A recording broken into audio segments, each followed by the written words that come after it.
هاد الثنائي الذهبي هو باش داويت الحساسيه اللي يعني حساسيه مزمنه، كنت كناخذ الدواء طول حياتي، الرابوز وواحد الفانيد. ولكن من استعملت هذا الدواء هذا الحمد لله الشفاء باذن الله تعالى، شفاء تام. نتمنى انكم تستعملوه. السلام عليكم، مرحبا بكم معنا من جديد. ان شاء الله يلقاكم هذا الفيديو فاتم الصحه والعافيه باذن الله، وكالعاده وصفه جديده ومفيده من طبيعه الحال. كيف ما عودتكم دائما الوصفات اللي كنكون مجرباها كنحاول انني نتقاسمها مع الناس باش حتى هما يستافدوا منها. هاد الوصفه هذه فيها الثنائي كيتسمى الثنائي الذهبي. صراحه انا نسميه الثنائي الذهبي، اللفت الابيض والبصله الحمراء، وغادي يكون واحد المكون اخر اللي باش غنكملوا هاد المكونات، واللي يعني هاد الوصفه هذه باش غادي نكملوا التحضير ديالها. نتمنى انكم تتابعوا الفيديو حتى الاخر، لانه مهم بزاف، وخصوصا في هذه الفتره هذه الناس كيحتاجوا ليه بزاف بزاف بزاف، وكي كيبقاو من طبيب لطبيب. يعني غادي نحتاجوا اللفت الابيض وغنحتاجوا البصله الحمراء، هاد جوج مكونات ثنائي الذهبي كنسميه، وغنحتاجوا العسل. هذه من احسن الوصفات اللي يمكن لك تستعمليها تستعملوها يعني بصفه عامه، سواء النساء ولا الرجال وحتى الاطفال. وغنحتاج واحد الاناء بالغطاء ديالو. هاد الوصفه هذه كنت كنستعملها من زمان من زمان من زمان. انا كانت عندي حساسيه، واحد الحساسيه ديال الكحبه، لانني راه كنت تقاسمت معكم في واحد الفيديو سابق، وتبعت هاد الوصفه هذه والحمد لله جاب ربي الشفاء. وكانت بنت الاخت ديالي عندها يعني لازم، ومن طبيعه الحال تبعت هذه الوصفه والحمد لله ربي جاب الشفاء. كيف ما كتشوفوا شدينا اللفت الابيض وحكيناه، وكذلك البصله وحكيناه في الحكه رقيقه. كنغسلوا هاد جوج عناصر، كنغسلوهم مزيان وكنحكوهم. حاولت ما امكن انني نختصر لكم الفيديو باش ما يجيكمش طويل.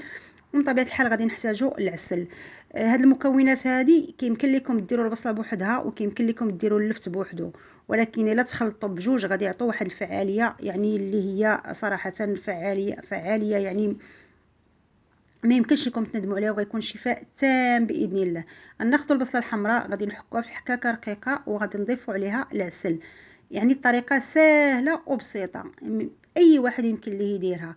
بعض المرات كنبقاو نقلبوا على الدواء، كنمشيو يعني الطبيب، وهذه صراحه راه من احسن. كيف ما قلت لكم هذه الوصفه هذه انا كانت عطاتها ليا واحد السيده اسبانيه زمان هذا، وكنت بديت كنستعملها والحمد لله يعني ربي سبحانه وتعالى جاب الشفاء. وكذلك غناخذوا اللفت وغنضيفوا ليه يعني اللفت محكوك، وغنضيفوا ليه العسل حتى هويا بهذه الطريقه هذه.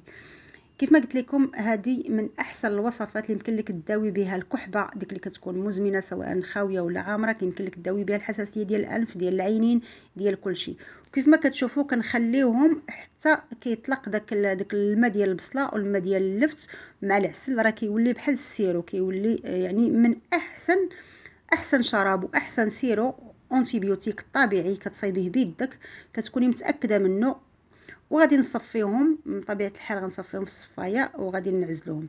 اللي بغى ياخذ العسل ياخذ عفوا اللفت والعسل بوحدو، واللي بغى ياخذ البصله والعسل بوحدها. اللي بغى يدير غير مكون يعني اما اللفت واما البصله يمكن ليه يدير، ولكن لا درتوهم بجون كتكون الفعاليه سريعه، وكتكون يعني الشفاء باذن الله تعالى كيكون سريع جدا.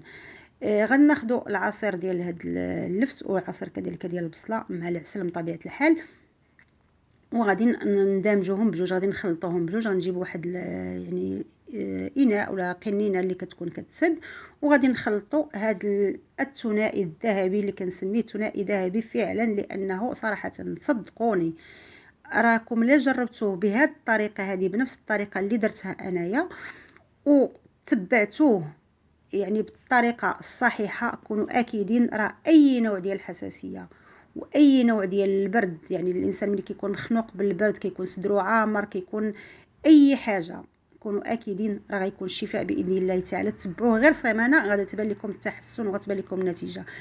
كيف ما قلت لكم انا كانت عندي حساسيه اللي يعني فيما تحركت، ملي كيكون مثلا الجو كيتبدل الجو سواء من السخونيه للبارد ولا من البارد للسخونيه، كنبقى نكحب بزاف ديك الكحبه الخاويه، لدرجه انني كنت يعني كان عندي الرابوز وكان عندي واحد الفنيد.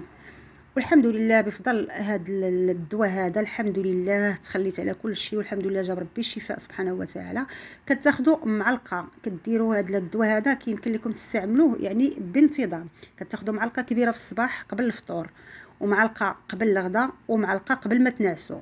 يعني كنعاود ناكد، راه ما يمكنش لك انك غتاخذيه مره واحده وغتقولي ما جابش ليا، يعني ما جاش الشفاء ولا ما دار ليا حتى شي حاجه. تبعوه بانتظام بحال كتشربي السيروم، معلقه قبل الفطور، معلقه قبل الغداء، ومعلقه قبل العشاء. وباذن الله تعالى غادي يكون شفاء. كيمكن لكم تحتفظوا به في الثلاجه، يعني ما غيجرى ليه حتى شي حاجه.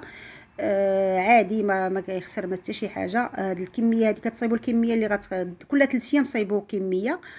نتمنى انكم تشاركوا الفيديو مع الناس اللي كتعرفوا، لانه مهم بزاف باش الناس كلشي يستافدوا منه. وما تنساوش تشجيع القناه بلايك واشتراك وتفعيل الجرس باش يوصلكم دائما كل جديد وكل مفيد. كونوا اكيدين انني كنتقاسم معكم كل حاجه اللي هي صحيه، وكل حاجه اللي كنكون مجربه بالفعل، ماشي غير يعني هضره خاويه وصافي. دمتم في رعايه الله، والى اللقاء مع فيديو جديد باذن الله.